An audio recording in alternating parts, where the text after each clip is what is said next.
We are recording. Hi, this is Sue Lawton calling from rainy New Jersey, and my friend Deb Weyland. Deb, are you there? I'm here. Hi, everyone. We are doing part 2 of grief and how to approach the holidays. We have suggestions and recommendations for these sometimes new experiences for people, sometimes experiences that didn't go well last year. We can help you recraft it for a less painful this year. That is our intention today, and we asked everyone to put their wild orange and frankincense on. I just love that. Me too. And I clearly state my intention that we can answer your questions in a palatable way, meaning that you can hear it and that you have the courage to implement change out of respect for people who are no longer part of whatever your celebration is, whether they've passed on to heaven or they've moved to a different circle. Whatever the reason is that they're absent, we're going to make suggestions on what you can expect from yourself and from others during this challenging period of time. One of the reasons we all love holiday music is explained here. There's no organ system in the body that's not affected by sound, music, and vibration. You can look at disease or discomfort as a form of disharmony. And there's more and more research being done in this area that is genuinely, filling out answers to those questions. Why, 60 years later, when you hear music that was a major celebration, do you feel wonderful and you have amazing memory? It's kind of like when you walk in the house and somebody's baking bread and you go, oh, Grandma's house. I remember how much fun it was because she used to bake bread all the time. And it conjures up that special love from Grandma. Mm-hmm. And we need to remind you that grieving is not self-pity. That's right. A lot of people look at that as the way that we're just feeling sorry for ourselves. But as we said on Tuesday, it's a process. It's something that everyone goes through in their own way. You have to allow it. You just have to go through it. Think in terms of name that feeling, oil it, and allow it to balance. Allow it to take its proper place in that entire wonderful wisdom that you've been gathering of lessons and experiences in your life. If you try to hold off grieving, or you try to hold off crying, or that choking sensation because you don't want other people to see you that way, or whatever the silliness is, let it flow. If you want to leave the room because other people are having an issue, leave the room. Otherwise, just get out your Kleenex and enjoy a good cry. It's perfectly okay. Science has proven over and over again that if you are overwhelmed with tears, it is best to just cry. And any of these oils, just one by themselves, I know a lot of people who put big bergamot in an inhaler and carry it with them. They put sandalwood in an inhaler, carry it with them. Because, go ahead. No, go ahead. Go ahead. And I was going to say that you can even mix them too. Oh, sure. Because the ticket is, whatever helps you feel, you are managing you. And inhalers are great because nobody else has to smell what you're smelling, and they can just be jealous. I saw a really cute quote today, actually, when I was looking up some information. It said, if you have 500 tears to cry, don't stop at 250. Let them all out. And it's the truth. Some people try to stop it, and they don't release it all, and it just lingers longer. Well, plus, then it starts bothering your digestive system. Then it starts bothering the back of your neck. Because whether you physically understand it or not, when you're suppressing your feelings, you are causing cramping in all of your muscles. You're causing your veins and arteries to constrict because you're fighting something that is natural. Sure. And Deb, you've experienced this where people want to say, wow, man, why aren't you over this yet? Well, according to this, it says the only people who think there's a time limit for grief have never lost a piece of their heart. And that's true. Yeah, some people all the time you need. Yeah. Very appropriate. It's true. And the time limits are different for each and every one, depending upon the type of loss as well. Right? Yeah. Don't you find that different losses, like we were talking about it between ourselves, if you know that someone has an illness and is sick, you're kind of coming to terms a little bit with it a little at a time versus that sudden, that sudden loss, which definitely affects people differently. Yeah, if you are taking care of an elderly person, grandma's 87, and she's had multiple system failures, and she's had a nurse and she's got supportive care for like 9 months, and she slips away quietly one night into heaven, then you can understand it. You'll still miss her, but you already were missing the active grandma.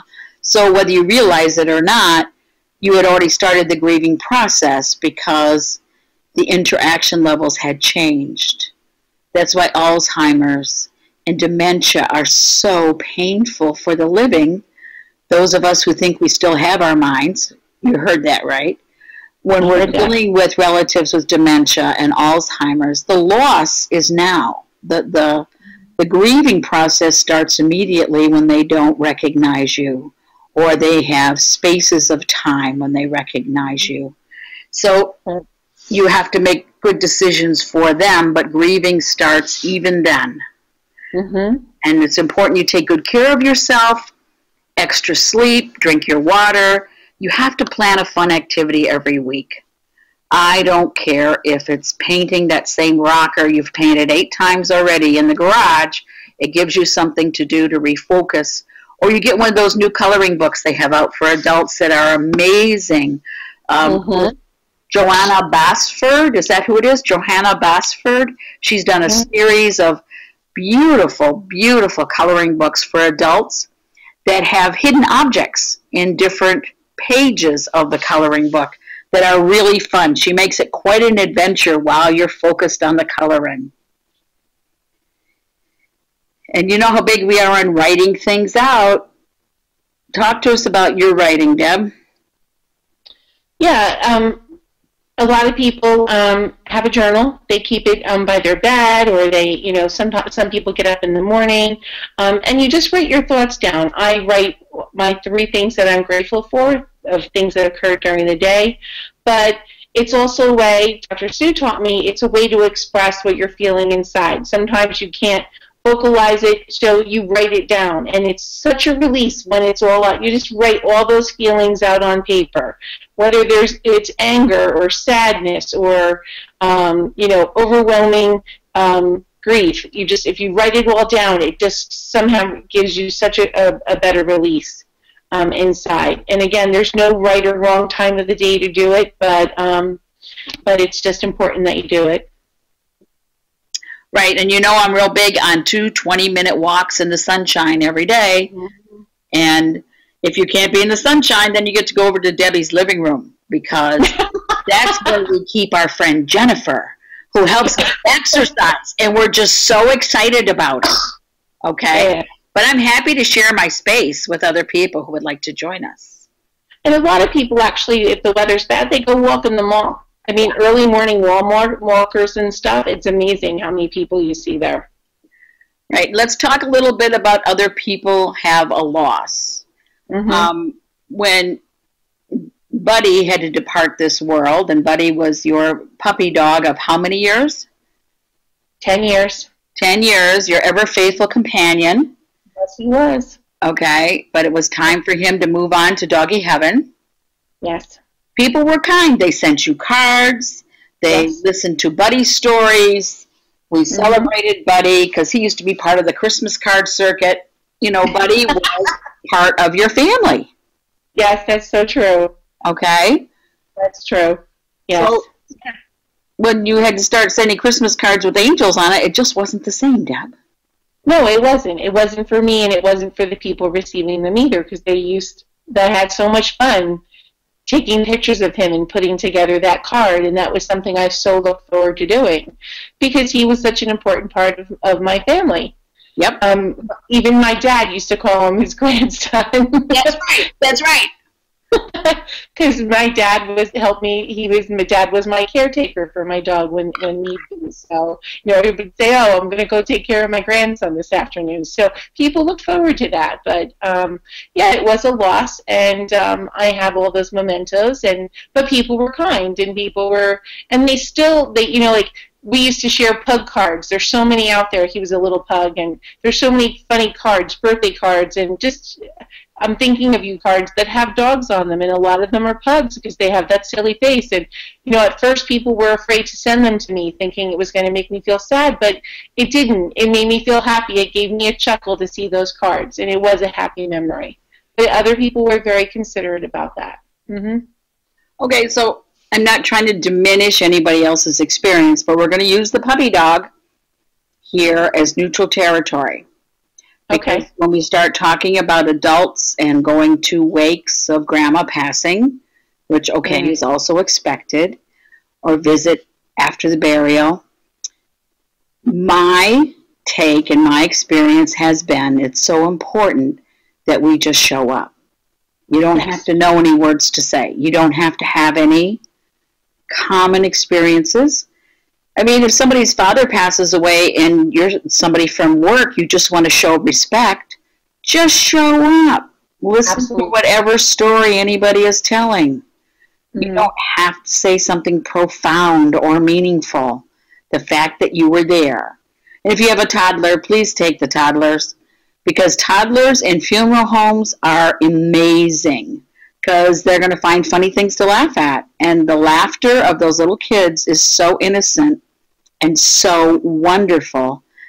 They're a distraction. They're a positive distraction for the people who are going through this process. Remember why you are there. Remember, this is about the person who's still alive. It's not about you. It's not about you feeling, "Oh, my mother's going to die soon." That's not why we're here. We are here for the people who have suffered the loss. Their life is forever changed. Not that yours won't be, but right now and today, we are concerned with the person who suffered the loss. Afterwards, one of the things, I was brought up in a neighborhood where we had 52 different nations. It was like a little United Nations in Detroit. And I learned early on about sitting Shiva. When one of our neighbors, who was Jewish, they passed away. They had to bury them quickly by the next day, by sundown. And the cool part was, for 8 days after the funeral, we would go and sit with them. Mother was baking cookies, I was baking cakes, we were taking food over, and you would go and you would just quietly sit in the parlor. And I thought, as an adult later on, I thought, what a great thing to do, because whoever has suffered the loss, they have company for 8 days in a row. Isn't that a great thing? It is great. Yeah, because a lot of times people, after other religions, the burial's over, you go home to that empty house sometimes, and it's so much more prevalent. And having those friends around, the first time I did it, it was a very amazing experience too. But it is a great idea, and some people talk, some people don't. Sometimes it's just quiet. But I think it gives comfort to the person that's going through the loss to know that others are there and how much that people care about them. Oh, it certainly does. Plus, people will call me and say, "Okay, my best friend's mother died. She's a wreck. What do I say? What do I do?" I go, ask her. Ask her. Right. Don't make assumptions about what you think you should do or you should say. Just go and be present. You don't have to baby them. You don't have to coddle them. You can just go and say, "Is there calls you want me to make? Do you want me to go with you on any errands?" End of story. Let them decide what they want. If they say they want to be alone, I'm very bad. I say, "Okay, you got a half hour. I'm going to sit on the front porch. And I go out and I sit on the front porch and I just wait. Because if people are overwhelmed, sometimes they want to be alone, to gather whatever. Let them. Don't tell them how they should be. But I give them a half hour and say, okay, now within this half hour, I want you to figure out an errand for me. Now, you lose somebody very special to you. It's really okay to call all of your volunteer organizations and say, I'm not available for the next 3 weeks. I'm really sorry. My mother passed. When you suffer a loss, you don't have to carry on with daily responsibilities as if nothing has occurred. Remember, we talked about please express how you feel. Mm-hmm. And please make a list of what you would allow other people to do, because people who love you will want to do something. They know they can't fix the pain.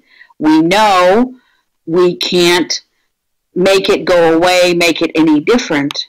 But maybe later on they can look back and say, well, yep, you were there the whole time. That's great. Do you remember what happened next? I mean, even with my dad's funeral 2 years ago, my brothers called me several times and said, was so-and-so there? Yes, Jerry, they were. Oh, okay. I said, yes, you talked to them, and this is what happened. Sometimes when we're processing things, activities within our own pain, we don't record what's going on in front of us. We miss it. True. That is true. Okay? Mm-hmm. And you want to make sure that you are taking time for yourself, that you're keeping yourself hydrated, that you're giving yourself proper rest.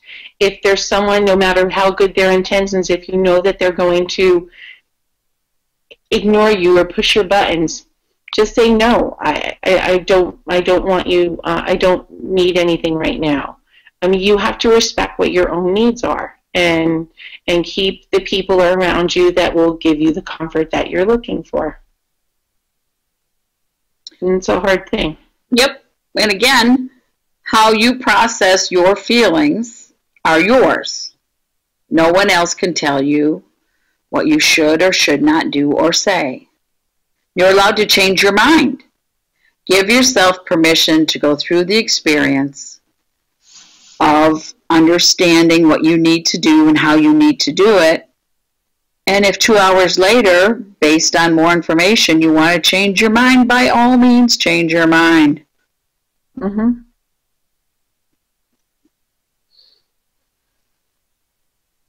And remember that you can find other ways to say I love you. We kind of went over this the other day a little bit. Call me when you get there so I know you're safe. Don't worry, I'll take care of it for you. You just want to let people know that you're going to be there for them. I love the one, my phone will be right by my pillow for you. Calling them in the morning, oh, how'd you sleep? How's your day so far? Are you hungry? Those are all ways just to reach out to them, let them know that you're thinking of them, and give them the opportunity to express a need or a want of you.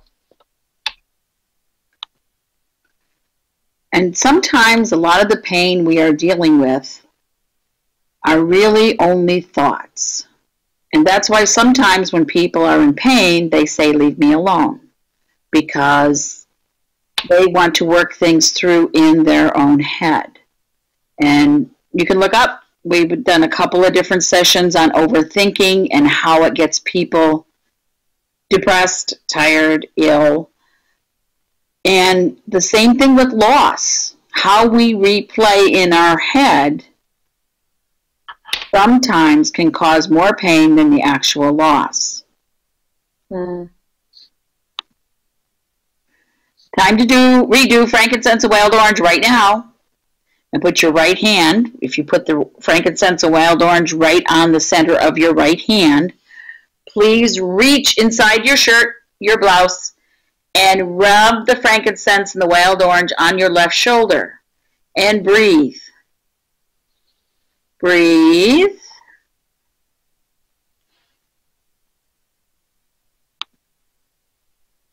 Let's talk about expectations. This applies in every walk of life, in every stage of life. When we have a plan in our head and we expect things to work out a certain way, we may find ourselves at odds or upset a lot of the time. So it's my experience that if you are approaching an event, if you're clear with people about what you expect them to do, like for Thanksgiving. Grandma passed in July, and we're going to have Thanksgiving. We've decided we're still going to have it at Uncle Peter's house because he has the biggest dining room, and no one is going to bring Grandma's special recipe. That decision was already made.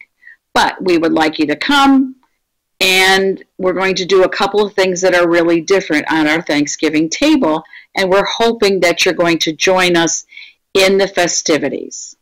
We want everybody to think of their own special word or description, something that you treasured about Grandma, and we're going to write it out on the tablecloth. And the little kids can draw pictures. Remember, I love that tablecloth thing. You buy a solid color tablecloth, you wash it to get the sizing out, you get permanent markers, and you just have a great time all over the tablecloth while people are gathering. You date it, and you save it. But if you communicate your expectation of we really would like everyone to join this activity, and you assure them that whatever story they want to tell, or whatever picture, or whatever words they might use to describe Grandma's virtues, you can make it any way you want. But again, I'm trying to help you understand, if you tell people kind of how you want things to flow, and of course we always lie about what time we're going to start. We would really like to start at 3:45, especially for the people who like to be late, okay? That way they'll roll in about 4:15, and then you can really get started at 4:30, and that'll work out great for everybody else. Does this make sense? Exactly. It's perfect. It's just a way of getting everybody on board with something. It's it's making people be unaware of the empty seat at the table, and it's allowing everybody the opportunity to express something about Grandma. Right. Now, if anybody was taking care of Grandma before she passed away, I like to go to their house. I like to go to their house before Thanksgiving, and I'm very bad. I cut up old calendars from Louise Hay and Wayne Dyer. You know, those little things that have happy sayings on them. And I will put them all over people's houses. I will slide them through the edges of their drawers. I will put them underneath the soap in the bathroom. I will put them under the sink. I will put them inside the silverware drawer. You will be amazed how many places I can hide funny little notes. And you're going, why are you doing something this mischievous? Well, Deb, why would I do that? Well, first of all, Dr. Sue does it in a way that nobody even knows it, but when you open that drawer or find that saying, it is such a pleasant surprise. I mean, and normally the saying, like when Dr. Sue has you reach in for your intention for the day, it is so appropriate. It's just the words that you needed to read, that you needed to hear at that moment. And it's just such a fun thing. It's so exciting. It gives you a chuckle when you find it. And let me tell you, there's been some things she's hidden in my house that it's taken me a very long time to find. But and you could tell by my voice, it just gives you a happy moment. It really does. Yeah. I mean, think in terms of how can you surprise people? Because when we're wrestling with pain, and in the United States, sadly, we're programmed to find blame for things. We're programmed to think in terms of somebody as guilty of something. Many people are very hard on themselves. They're very negative. They use a lot of self-criticism, okay? They try to go back and say, gee, if I'd done this different, this would turn out different. Well, my experience is if you can free yourself up from criticism or trying to establish blame, you can get to peace much faster because we have what we have. Right now, right today, we don't have Grandma right now. Sorry, Grandma took a recipe with her. But we all, as family members and friends, need to keep living, and we need to find reasons. So I think virtues are a good reason.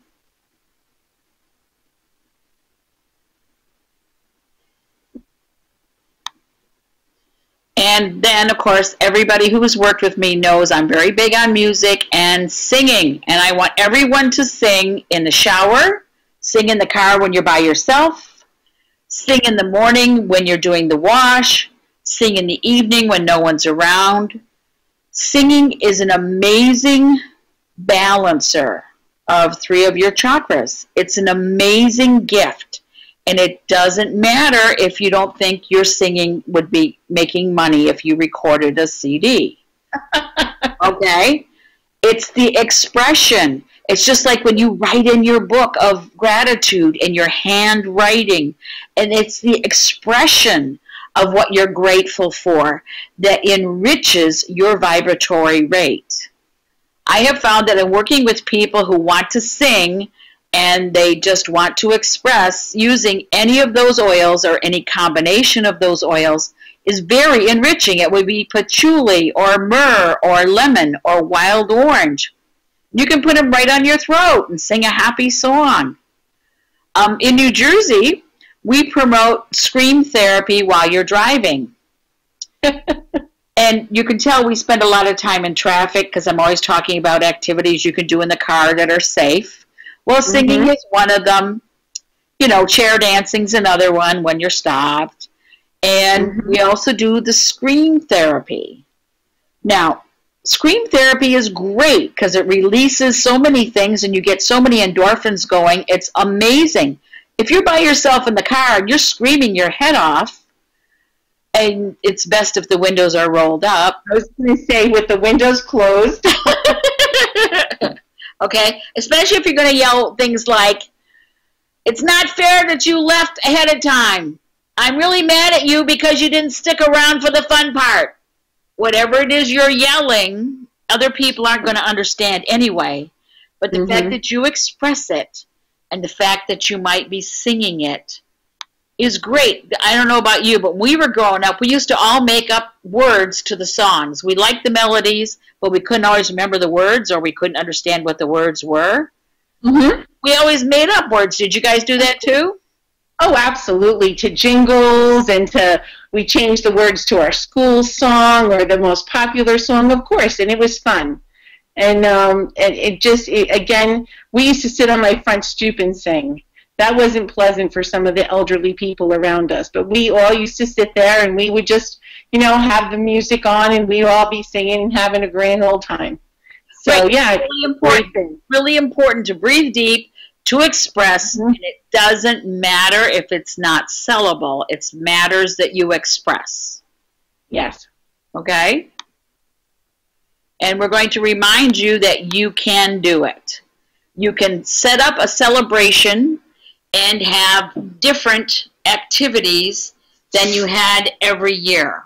Some people have very traditional Thanksgiving, Christmas Eve, Christmas Day, New Year's Eve, New Year's Day activities. We always use the mistletoe. We always talk about the young couples that just got engaged. There's all kinds of things that we do to initiate people into holidays.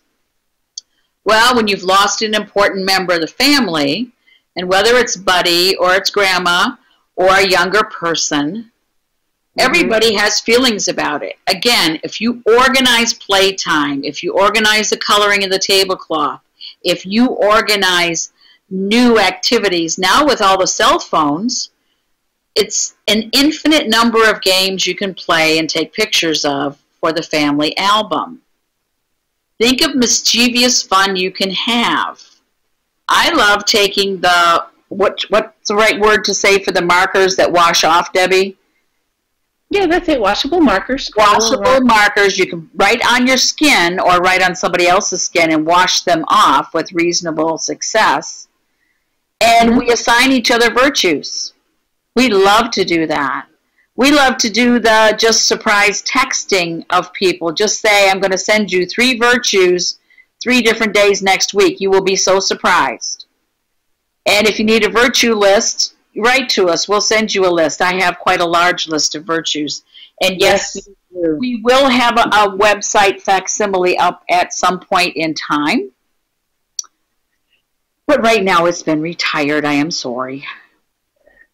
And we want people, we talk about breaking tradition, and you were mentioning having that traditional meal.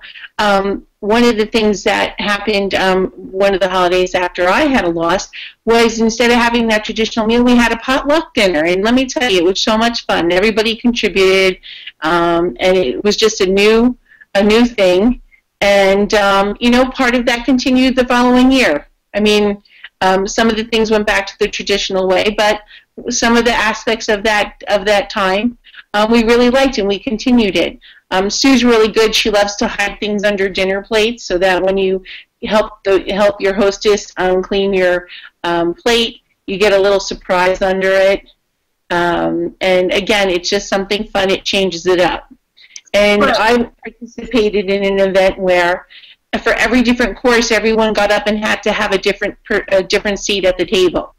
And it made people not focus on that someone else is sitting in grandma's seat or where Buddy used to sit and beg for food. Okay, right. It just changed it up enough to change the energy at that time. Right, and one year in our friends and family group, two different people lost parents. So what did? We did a progressive dinner. Yes. It was an all-day eat fest and playing cards. And we started at one person's house for breakfast, or most of breakfast. And then we drove to the next person's house. We played games for an hour and a half, and then we had the rest of breakfast. And then we drove to the next person's house. We had such a fun. In the old days, they used to call it progressive dinners when they'd walk from house to house in neighborhoods. Well, we did progressive turkey because...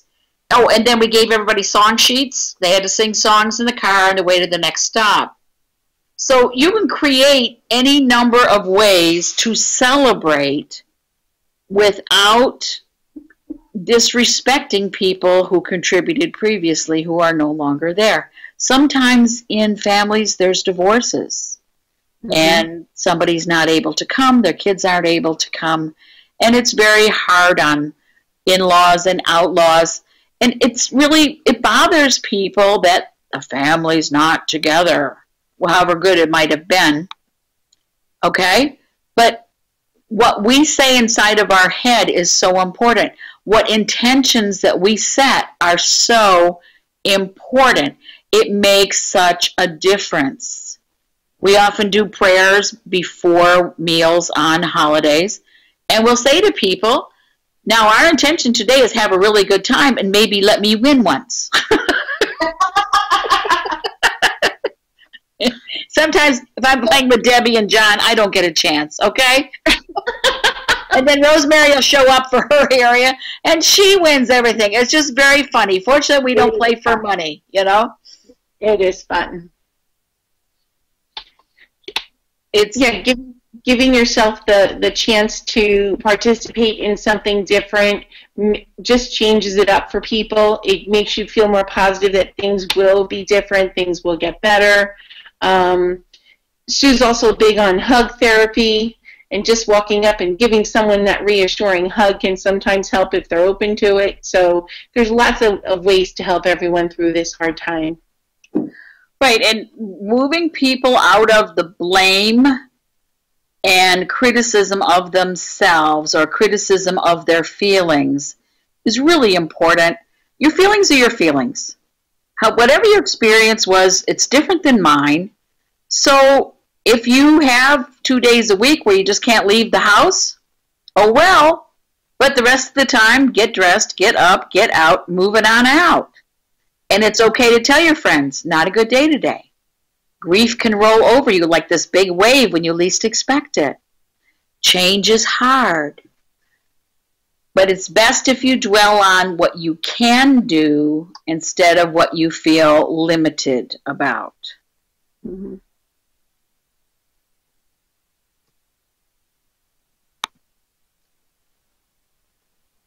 It's one of my favorite ones. Yeah. Yeah. Oh, yeah. Yeah. Forgive others not because they deserve forgiveness, but because you deserve peace. Okay, that's true. That's right, because if we keep replaying what we perceive as an insult or a slight, or, why did they call me first, blah, blah, blah, you can make yourself really miserable. So just step up, be present, don't wait to be asked, and you have your peace. Can't be in reaction to somebody else. They don't live in your head, only you live in your head. Mm-hmm. Remember you and your dad, you did so good with this, Deb. Yeah, thank goodness I knew Dr. Sue then, and she did teach me this. You had to pick your battles, you had to pick your fights, and sometimes being peaceful is better than being right. And I have to tell you, many, many years ago, I was trying to get my point across to my dad, and oh my God, I left his home feeling so bad that I actually had to drive back and make it right, make it okay. And it's okay. If you want to do it that way, it's okay, because you just didn't want to leave with that negativity. But Sue taught me you have to pick your battles, and when you pick them, it's for the best reasons, for their best interest. And sometimes just having that peaceful, fun time together is better than you making yourself be right. And it really is true. It doesn't sound it when you hear it, but it really does make it all better in the end. Okay, let's give an example. Like if Dominic used to be your sister's husband, and the last year they got divorced, and Dominic, was behaving badly because of a substance, and it was negatively affecting everyone in the family and the kids, and now Dominic's getting help. When people get together, you can have rules. You can just say, we're not talking bad about Dominic. We're just not going to. Mm-hmm. Because then people want to take sides. Don't go there. The past, leave it in the past. Do what you feel you can do to encourage people to discover their virtues, however late it might be. So what? They're there. And then sometimes you have to say to yourself, I'm okay with other people being wrong, quietly.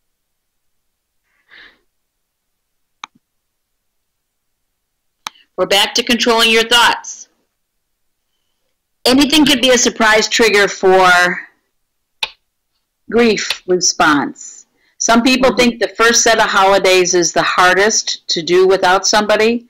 Actually, it's the second year. Most people have reported they feel the change more deeply. And maybe it's because other people whose lives weren't so dramatically affected have just moved on. I don't really know why the second year seems to be more difficult than the first. But again, I'm asking you to send cards, invite people out, take them to movies. I love the Disney movies. I love Rated G. I love Happily Ever After. Some people like shoot 'em up, crazy stuff. I have enough of that every day, thank you. I want Happily Ever After when I'm going to be entertained. Absolutely. Okay? Absolutely. And if people challenge you and you realize they just want to have a difference of opinion, they want to help you join their unhappy pact, you get to control where your mind goes. Get out your inhaler, answer a different question, change the subject. I always say have your cell phone in your hand and pretend it was on mute, and just suddenly put it up to your ear and go, oh, I'm sorry, I have to take this. And you can politely extricate yourself from whatever's going on. I actually like to get the laryngitis. What? What? Sorry. It only matters what you think of you when you're recovering from something, or you're having to go through a period of time without your best friend. You know, only you have your thoughts, and only your opinion of you matters the next day. So please be gentle with yourself and be gentle with criticism. Clearly state your intention prior to the event or prior to calling anybody about the event. What is your intention for a holiday gathering? Be clear. We'd like to have you over, and in spite of the rough year we've all had, we'd like to laugh and talk and have a good time. Let's be in denial for a little while that something's not right. Create new traditions, party prizes. You know, take a bunch of, what did you used to call those? White elephant gifts, you know, the things you never really wanted but people gave you, or things you would never give to anybody. We used to do the white elephant game. You'd run around the house and find objects that were used, and you'd wrap them up in crazy, like, Sunday Times yes, absolutely. funnies or newspaper, and you would just put a whole bunch behind, like, a little area, a big couch, and we attached that curly ribbon to it and have everybody pull a ribbon, and that would be their prize. But it was always white elephant. It wasn't something that people necessarily would want or use. And the uglier or the crazier that it was, the more popular the white elephant prizes were. Yes, we've done that too. It's great. Okay. And always bring up virtues, especially for the young people. Young people are very critical of themselves and others. It's such a blessing when you can help them appreciate how they can light up a room, their musical talents, their poetry. Again, the tablecloth game of asking people to express and to record a happy holiday or congratulations to the young couple that just got engaged. Whatever you would use the tablecloth for the holiday celebration, again, it can be virtue-oriented. Absolutely. And you want to keep confirmed forgiving yourself for believing misinformation. You want to keep stating that over and over again. I forgive myself. And you need to confirm that pain can be processed, and it can. But just keep those positive affirmations coming and your intentions, and the whole experience will be much better. It is amazing how stating that intention just sets the whole tone for the event. Right, and the fact that you acknowledge your pain or your combination of pains, and that you will allow it to take its proper place within your emotional center. A simple statement like that has such power. 2 people asked Deb about the hangover remedy. Okay, now you got to understand your body can be hungover for lots of things. There's always alcohol, but I found that excess sugar, when you've given up sugar, is enough to give you a headache and palpitations and all kinds of other things the morning after. Your brain hurts, okay? So this is a couple of different remedies that I have found works. It does. Wild orange, peppermint, and lemon, 3 drops each in water. Yep. Sip it quickly. Yep. Or put it on the back of your neck, right? And I apologize if hangover is a diagnosis. I'm sorry. It was not my intention. No, normally when you feel like that, you hang over the throne, right? I don't know. I don't drink. I've heard. Well, I'm just saying. So it's not a diagnosis. It's for when you feel like you're going to be hanging over the throne. This is what you need to do. See, here we go. I should have put that on there. Okay. Okay. So then, all right, we want to talk about anxiety again. Several people were not aware that anxiety could manifest in all the different ways we discussed in part 1. One of the things that people from the support groups had written up was this list of, please try to understand, I did not ask for this. I did not ask for acute anxiety. I did not want it. I did not want to make this happen. They're not faking. They're not asking for charity. They're not looking for sympathy. They're asking you to be patient and not point out to them that their behavior is different. Don't point a finger and say, oh, look, they're having an anxiety attack. Please don't. Just move to the next thing quietly. Pass the potatoes, whatever you need to do. Just because their dis-ease doesn't manifest in spots or a cast or rashes that you can see doesn't mean they're not suffering. People with high anxiety suffer a great deal. Even laughing can be painful. And we have other anxiety relief. Remember we talked about stating your intention. Here's some more blends that really do help. Keep protein and starch separate at each meal, especially when you're going through stress. Either protein and vegetables or starch and vegetables. Keep the starch separate from the protein by at least 2 hours. Help your water consumption come up and get enough sleep. There's that sleep thing again, Deb. Yep. Water and sleep, those are the two key factors, right? Right, and you can control that. Exactly. And you know, when you're going through a lot of anxiety or a lot of stress or even periods of grief, you really hold on to those things that you can have some control on over because so much of your life feels out of control. Right. So, very important. And please give yourself credit for being good to yourself. Please give yourself credit for not getting involved with Uncle Louie's argument about the death penalty. You know, give yourself credit for controlling you and not rising to the bait of old arguments. You know, acknowledge, hey, you know what? That was pretty smart that I kept my mouth shut.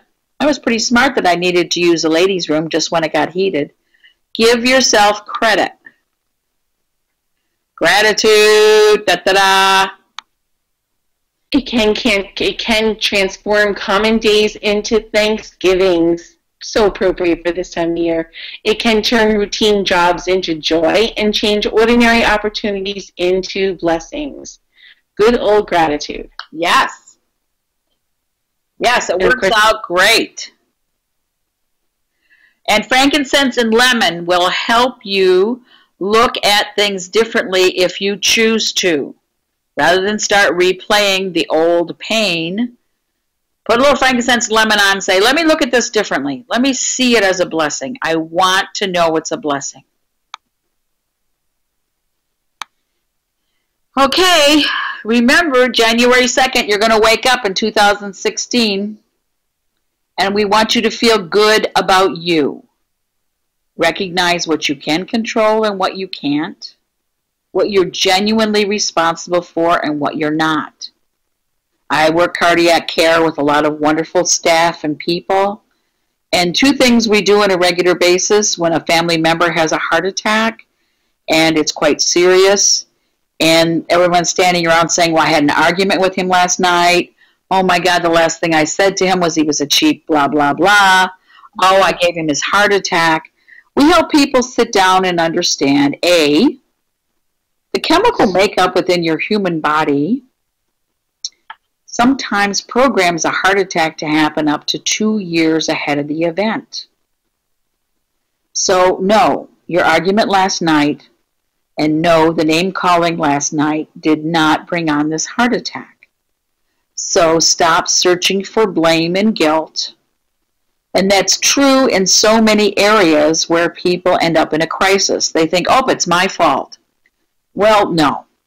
Everyone is a combination of how they see things, how they hear things, and how they process things. All of that has to do with your chemistry.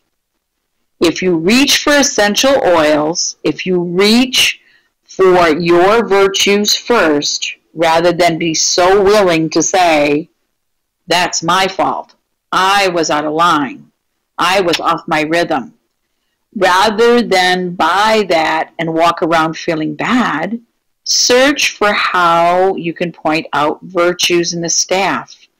Search for how you can express gratitude to the physicians and to the staff members that are taking care of your loved one. It's such a better use of your time.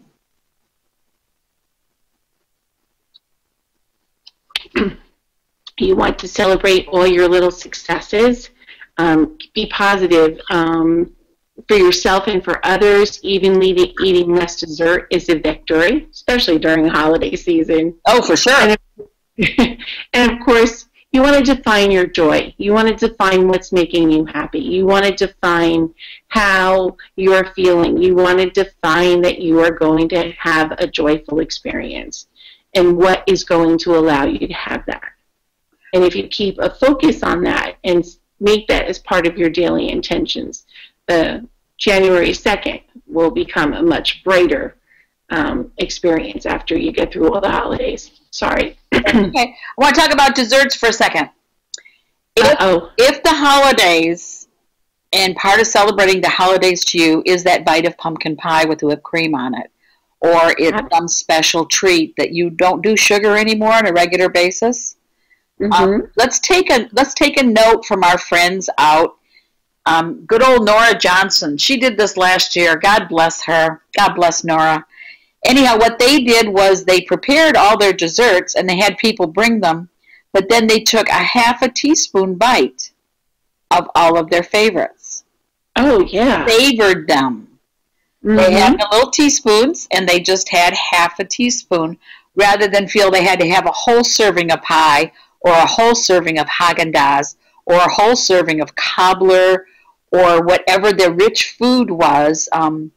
What are those things John likes? Flans and creme brulees and all those? Creme brulees, sure. Yeah. They just did little half teaspoons, but they savored it. So think of it that way. You're not denied. You can't. It's not that you can never have it, but you have such a small amount, it doesn't throw your body into total chaos. And please remember, if you are in an uncomfortable in-law, outlaw situation, even the darkest night will end and the sun will rise. I promise. I promise. Sorry. The reason I'm laughing is I have a very difficult in-law and an outlaw. But, you know, after a while you just learn not to react. You just don't hear it anymore, okay? It's their opinion, and you know it's not real, so you just, you know, la, la, la, la, la. Okay, take this one with the lemon and coriander. Work toward releasing any thoughts that promote self-pity or anger or that blame another person for anything that has happened to you. Where would you apply Let it go. Right? We should start singing, let it go. Yes. Okay. Keep it away. You don't want to dwell on that. You don't want to keep reliving that self-pity or anger or blaming other people.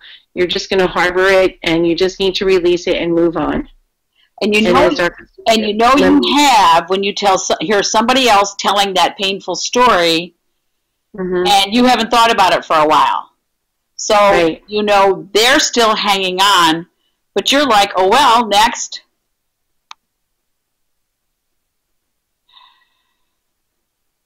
Again, am I talking about overthinking possibly? Just a little bit. Okay. I'm an old man and I have known a great many troubles. My friend Mark Twain told us this. But most of them never happened. Why did they never happen? They were in our minds. That's correct. Anticipation. We anticipated all the negative possible contingencies and we waited for them to happen. Instead, let's make the list of all the positive, amazing possibilities at our fingertips. Work hard to see the miracles. It's amazing what can happen if that's your determination. True. Okay? We hope our suggestions have been helpful. I think that we've given all our listeners some things that will help them get through the holidays, help their friends get through the holidays, hopefully make them feel a little bit more comfortable when being around someone going through this process. Yes, and we're all going through it because we all have things that we lose during the year. Some of us lose weight, and we don't have to grieve over that, do we? Some of us lose our house, our job. I mean, there's any number of things that can happen that could cause someone pain. So again, I'm asking you to be gentle with yourself and be gentle with others. And the recording of Tuesday night and tonight will be posted hopefully by tomorrow morning. I apologize. I had trouble with my YouTube account because there was a bad posting on it. It was non-compliant, but it's now all been taken care of, so we should be able to post again, and we're very grateful that you share information with your friends so everyone can have a better holiday. Deb, did you have anything you wanted to say? Well, I just want to wish everyone celebrating. We have a lot going on with the holidays coming up, and I just want to tell everyone to have a healthy and happy one. And we will be talking soon. We have another in about 10 days. In about 10 days, Deb and I are going to be back with how to set the table, and that how to set the table to avoid difficulties. And we're going to help you with that again with the holidays. You're going to love it. We have so many jokes and pranks ready for you. We're going to bring out the little kid inside, and you're going to have such a good time. We'd like to thank you all for dealing with this difficult subject. And we will post these to Facebook. And if you're not on Facebook, then give us a call. Write to us, and we will see that you get the recording. Good night, Deb. Good night, everyone. Thank you. Good night, Dr. Sue. Good night. Thank you.